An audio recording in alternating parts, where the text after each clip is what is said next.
June is the first month of summer break, and due to that, what I play changes quite a bit. While my basic story games stay the same, what we play as a family and the proportion of what I play shifts. I was also able to get a couple of games completed in June, so it makes for a list that isn't radically different, but does have a number of differences from previous months. This may be about the only real down month of summer we have as a family, since we are on vacation in July and some activities start up during July for both of the kids, so next month may shift again. But before we start worrying about that too much, let's just talk about what I played in June 2026. I completed 2 games in June. Both of these were PC games, and I'm coming to the realization that I've been spending a lot more time playing PC games than I have PlayStation lately. I don't really know why that is. I'm not sure there is a particular reason, but it does seem how things are going lately. This has meant good things for my PC games, but not so great for those story games I'm playing on PlayStation.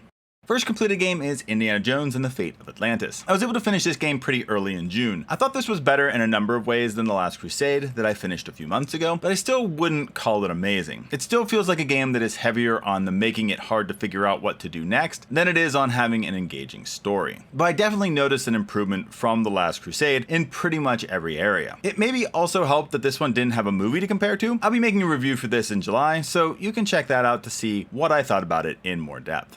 The second completed story game is Atri My Dear Moments. This was a game that I started and finished in June. Atri My Dear Moments is a visual novel that I went into with high expectations due to its overwhelmingly positive rating on Steam. While I did enjoy Atri, it didn't quite live up to my expectations given the rating. At least part of this is due to the fact that there isn't a lot of interaction in this visual novel. You can make 3 choices in the whole game, actually only 2 because the last one only has 1 option available unless you've chosen the other 2 options correctly. I think I just tend to like my visual novel style games with a bit more interactivity. The story it tells though is interesting, but even it goes to some weird places. I'll probably review this in July also, so I can go into more detail about what I did and didn't like about the game. I have 3 story games for June, one that I've been working on for a couple months, one that I added near the end of last month, and a new one from June.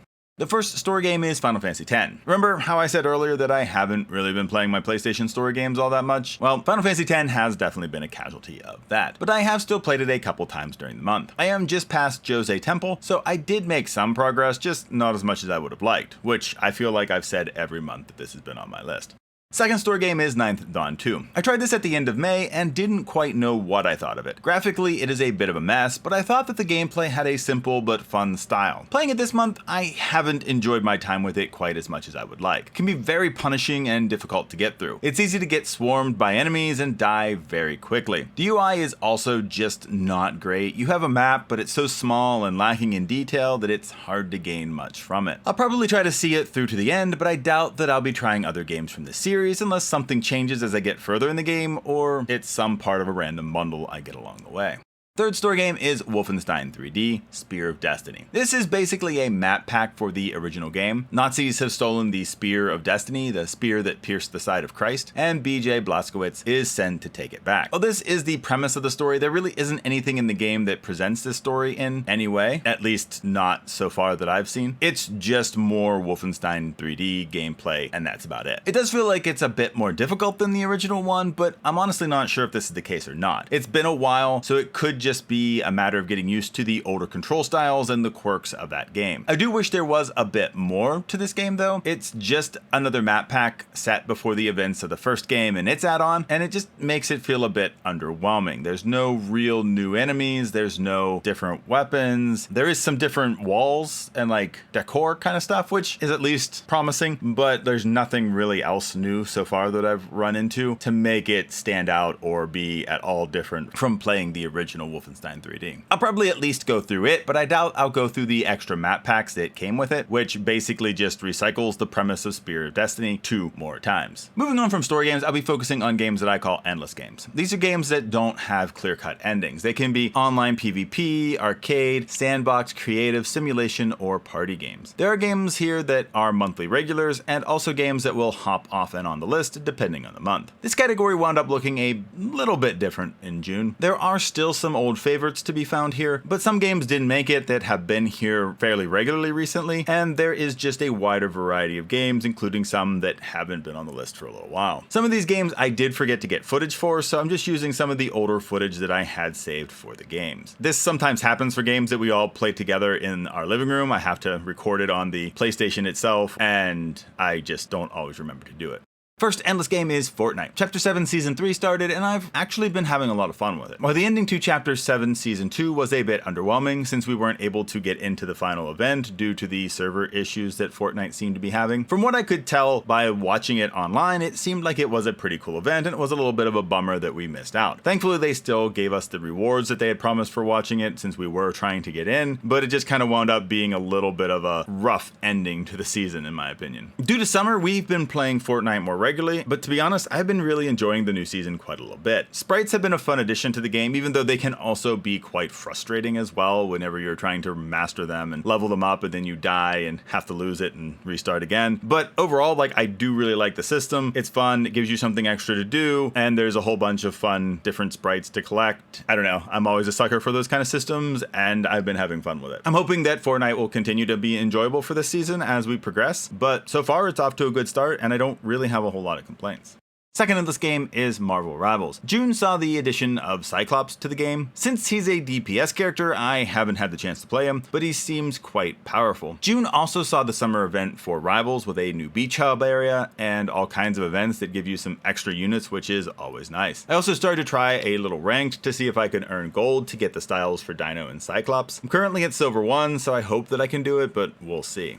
Third endless game is Marvel Snap. I've continued to play Snap a decent amount as it's a good game to fill in time with or to do while doing other things that don't take a lot of focus. I'm still not putting money into the game and it's still a bit too grindy in a lot of ways, but it's also a lot of fun to make decks and play against other people. It's not perfect, but it's good for those times to play for 5 to 10 minutes or for longer if you like. Fourth in this game is Minecraft. We continue to play Minecraft a good amount this month. It's pretty much become the chill game to play for the family. Stardew Valley didn't get played at all in June, but we played Minecraft at least 3 or 4 times over the month. I don't really know what I'm trying to do next in our world. I'm trying to search for some trial chambers on our map, but I have yet to find any. Maybe next month I'll find some if we continue to play this as much as we have been. Fifth in this game is Warframe. Summer is often Warframe time in our house. The kids and I play a good amount of Warframe over the summer, and this summer has been no different. Trying to get standing with the Hex, cracking relics, farming Warframes that one or more of us don't have, among other things. We'll probably continue to play a good amount over the rest of summer, and there is never a shortage of things to grind out in Warframe. Warframe also had a new quest added in June, so I did play through that as well. It was a fun quest and brings a new Warframe into the game, but I haven't put in the effort to earn that one yet. Maybe later in the summer if I have the time. Sixth in this game is Moving Out. Here is one of the random games that we played this month and the first of the games that I didn't get new footage for. We have been playing Moving Out off and on for years and we finally finished the last level of the game in June. There is still a lot we could do with the game, but I'm not sure we're going to try to earn full stars on levels or not. Some of us aren't exactly built for speed in that game, so that's probably going to hinder us from doing a lot more with it. Seventh in this game is Tricky Towers. Here's another game that we've played off and on for years. Tricky Towers is a Tetris-like game that is about building towers while competing against others. There are 3 types of modes that each have 3 difficulty levels. We just like to randomize them all and go up against each other. It's not a super complex game and can get old if played too much, but it's fun for the occasional night or part of a night to play against each other. And the 8th and final endless game is Jackbox Party Pack 7 and 8. For a while we were playing Jackbox very consistently, and then we dropped off hard. We hadn't played a Jackbox Party Pack since last June. It's still fun to do, but we just haven't picked it up for a while. And I don't really know why we stopped playing it so much, but we did. And we played 2 of our favorite games from 2 of the different Jackbox packs. We picked Job Job and Talking Points. I don't know when we'll next play Jackbox, but hopefully it won't be another year before we play it again. I again didn't play anything on the PlayStation for achievements in June, but I did play 2 games on PC, one that I have been playing regularly and another that I hadn't played for quite some time.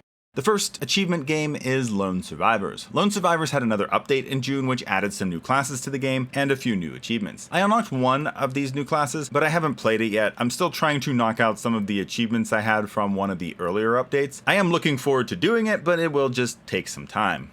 And the second achievement game is One Finger Death Punch. I haven't played One Finger Death Punch in a while. It's a game that is simple, fun, and very difficult all at the same time. I doubt I will get anywhere close to earning all the achievements in this game, but it was fun to earn one of the achievements for defeating so many people in survival mode in June. I may come back to this one every once in a while for some 2-button martial arts madness. And that's all for June. I'm happy that I have been continuing my streak of having completed games. I'm not sure if July will continue that though. I'm thinking that Ninth Dawn 2 and Spear of Destiny both have a chance of being completed, but it really depends on where my focus is in July. Maybe I'll lock in and play lots of Final Fantasy X and not complete much of anything. Who even knows? I guess I'll find out as I go. What have you been playing in June? Let me know in the comments. I always enjoy hearing what others are playing and their thoughts on those games. It's a good way to get new recommendations or maybe even some games to avoid. I hope that everyone had a good June and that you've been having fun playing your own games. Hopefully July is a good month for everyone, and I'll see you in the next video.